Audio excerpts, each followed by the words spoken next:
என் வாழ்நாளில் கிடைக்கும் என்றே நான் நினைத்ததில்லை. எனக்குரிய காலத்தில் அதை அடைந்து விட்டேன். என்னுக்குள் நிகழ்ந்தவற்றை, என்னுக்குள் நிகழ்கின்றவற்றை எனக்கே நம்ப முடியாமல் இருக்கின்றது.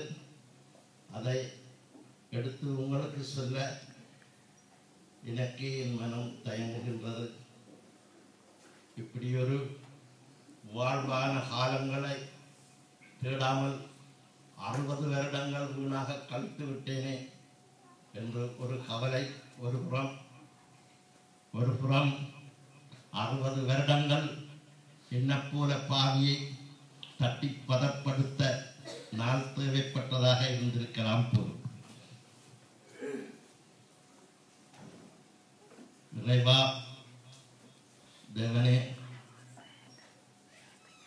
உன் நாமத்தை உச்சரிக்கும் முறையில் உச்சரிப்பவன் அல்ல, திருவுருவம் வைத்து பூசை செய்பவனும் அல்ல, விபூதி அணிபவனும் அல்ல. அதனால் தான் கூறினேன், எத்தனாய் பக்தி செய்வேன் என நீ இகழ வேண்டாம். நான் ஒரு நாஸ்திகன் அல்ல, நிச்சயமாக நான் ஆஸ்திகன்தான். நாம் ஆஸ்திகத்தை கூறுபவர்களும் ஆஸ்திகத்தின் வழி நடக்கிறோம் என்று மக்களை ஏமாற்றுகிறவர்களையுமே கடந்த காலங்களில் சந்தித்ததன் காரணமாக நான் இதழில் நாட்டம் கொண்டவனாக காட்டாமல் இதை சோதிப்பவனாகவே என் காலத்தை கடத்தினேன். எனது குடும்பம், எனது மருமக்கள் எல்லாருமே சாமி டிவோட்டியாக மாறிவிட்டார்கள். எனக்கு அதில் ஒரு சிறிது ஐயம் இருந்தது. ஏதோ ஒரு விதத்தில் இவர்கள் ஏமாந்து விட்டார்களா என்ற ஒரு சந்தேகத்தின் பேரில் சந்தேக கண்ணோடு தான் முதல் என் முதல் கடவுளை சந்தித்தேன். ஒரு மூலையில் என்ற வளமையான பாணியில நான் பருகிறதை பருகி உணர்வதை உண்டு. அமைதியாக ஒரு மூலையில் நாட்டம் விடுபவனாக சிஐடியாகத்தான் வந்திருந்தேன். ஒரு 200 பேர் இருப்பார்கள். எதுவும் பிறப்பெரும் சோதி முருகத் கடவுள் முருகப்பெருமான் என்னிடம் வந்து என் தலையை தடவி எனக்கு வாழைப்பழம் வந்தார். அந்த நிமிடம் என் மனதில் ஏற்படுத்திய, என் ஆத்மாவில் ஏற்படுத்தப்பட்ட ஒரு வெடிப்பு, ஒரு மெய்சிலிப்பு என் வாழ்நாளில் கண்ட முதல் அனுபவம் என கொள்ளலாம். சந்தேகங்கள் மறைந்தது, திருவடியின் இதயத்தில் பகிர்ந்து கொண்டது. அன்று தொட்டு இன்று வரை நிகழும் அற்புதங்கள், அந்த அற்புதங்களை முழுக்க சொல்வதே எனக்கு அவ்வளவு மனதுக்கு விருப்பம் இல்லாமல் இருக்கின்றது. இருந்தாலும் விநாயகமூர்த்தி கூறியது போல் நாம் பெற்ற இன்பம் வையகம் பெறுக என்பதற்கிணங்க எங்களை தேடி வந்த மகரிஜி மகாமினி அவரை நாங்கள் அடையாளம் கண்டுள்ளோம். அதுபோல் எம்முடன் இருப்பவர்களும் அறிந்து அந்த பலனை பெற வேண்டும் என்பதற்காக நான் சில விஷயங்களை, குறிப்பாக சில விஷயங்களை கூறுகின்றேன். அண்மையில் நடந்த விஷயம், சில பேர் அதை இதில் இருப்பவர்கள் கண்ணால் கூட கண்டிருப்பார்கள். நான் ஒரு மரண வீட்டுக்கு சென்றிருந்தேன். ஒரு 15-16 கருங்கல் படிகள் உள்ள மேற்படியில் இருந்து தவறுதலாக சறுக்கி குப்புற விழுந்துட்டேன். விழுந்து உருண்டு விழுகின்றேன். அந்த 2 கணங்கள் கூட நான் இறைவாழ்ந்து கூறவும் இல்லை, சரவணாவை கூப்பிடவும் இல்லை. என் வாழ்க்கையுடன் முடிந்தது. உயிரோடு இருந்தால் நான் வீல் சேரில் இருப்பேன் என்று மாத்திரம்தான் நான் நினைத்தேன்.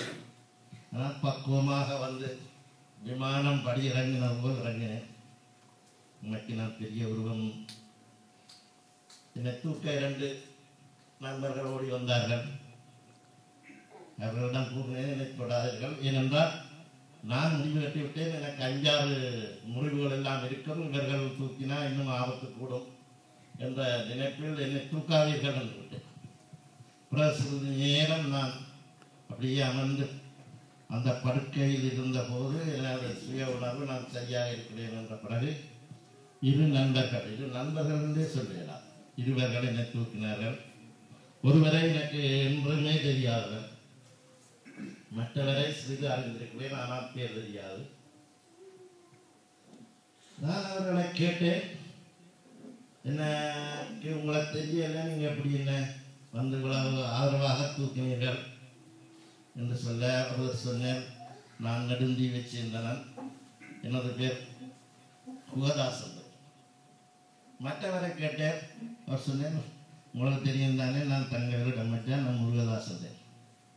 அப்ப இந்த முருகதாசன் குகதாசன் வந்து இந்த குமாரதாசை தூக்கின நிகழ்வு சாதாரணமானதா என்றது எனக்கு மிகப்பெரிய கேள்வி. ஆனா இதுக்குள்ள எனக்கு சந்தேகம் இருக்கு. நான் தான் தட்டை விழுந்து தப்பிட்டு நான் இடக்கிற சந்தேகமும் வர்றேன். அதுவும் என்னோட கூட வாழ்றதா இருக்கு. அதை என்னாலே எடுக்கிறதுக்கு எம்பெருமான் தான் உதவி செய்யும். என்னால அதை வெள்ளியெல்லாம் இருக்கு. என்னுக்குள்ள இருக்கிற அந்த சின்ன நான் சந்தேகப்படுகிற நான் இன்னும் எனக்குள்ள வாழ்ந்தது தான் இருக்கிறேன். இந்த அதிசயத்தை விட மிக அதிசயங்கள் இருக்கு. எல்லா அதிசயங்களையும் சொல்லி உங்களை நான் கஷ்டப்படுத்ததில்லை. இப்ப இந்த கடன் நடந்த நிகழ்ச்சி வந்து சொல்றேன். நாங்களும் மனைவியும் வெளிக்கிட்டு கொண்டிருக்கிறோம் சுவாமியை பார்க்க வாரத்துக்கு. என் பேரை நேற்றே சரவணாவை பார்க்க உண்டு கூட வந்து நின்றுட்டு இருந்தா போல அவருக்கு எல்லாம் வந்து அலேடி வந்து தடிச்சுட்டு எல்லாம் தடிச்சு. இந்த பின்பக்கம் பேக் சைட் எல்லாம் பெரிய பெரிய கொப்பளமா இருந்தது.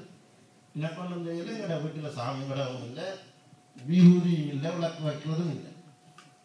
ஒன்று சாமியார் வந்த ஒரு சந்தன மஞ்சள் பேக்கெட் மாத்திரம் லாட்டிக்கு கிடந்தது.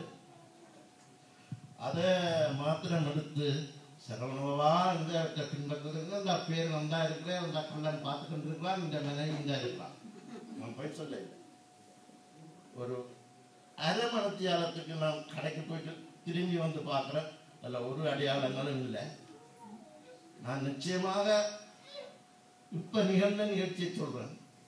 இதுக்கு மேலே சிலர் சொல்லணும்னா நீங்க பொறுமையா கேட்பீங்க, வேண்டாம் சொல்ல தயாரா இருக்கிறேன். 2வது அது சொல்றதுக்கு முன் இடையில நாங்கள் இந்த எம்பெருமானை பெறப்பெரும் சூரியை வழிபடுவதை விட்டு பலவிதமான கேள்விகள், அறிவு ரீதியான கேள்விகள் கூட எழுந்திருக்கின்றது. அந்த கேள்விகளை நான் எந்த விதத்தில் அறிந்தேன், எந்த விதத்தில் நான் எனக்கு பதில் சொன்னேன் என்ற விதத்தில் உங்களுக்கு கூறுகிறேன். இதில் உங்களுடைய கருத்துகள், உங்களுடைய மத கருத்துகள், அதுகள் இதுகளில் ஏதாவது சிறுதடங்கள் இருந்தால் அதுக்கு முழு பொறுப்பையும் எனதாக்கி கொள்கின்றேன். முதலாவதாக ஒரு கேள்வி, மனிதனை கும்பிட மாட்டோம் என்பது பலர் அறிவாளிகள் கூட வாழ்வை கழித்த பெருமான நல்ல மனிதர்கள் கூட நாங்கள் ஒரு மனிதன் கும்பிடுவது அநாகரிகம், போல ஆக்கள் எல்லாமே எப்படி திரிகிறீர்கள் என்ற ஒரு கேள்வி பலரிடமிருந்து எனக்கு வந்தது.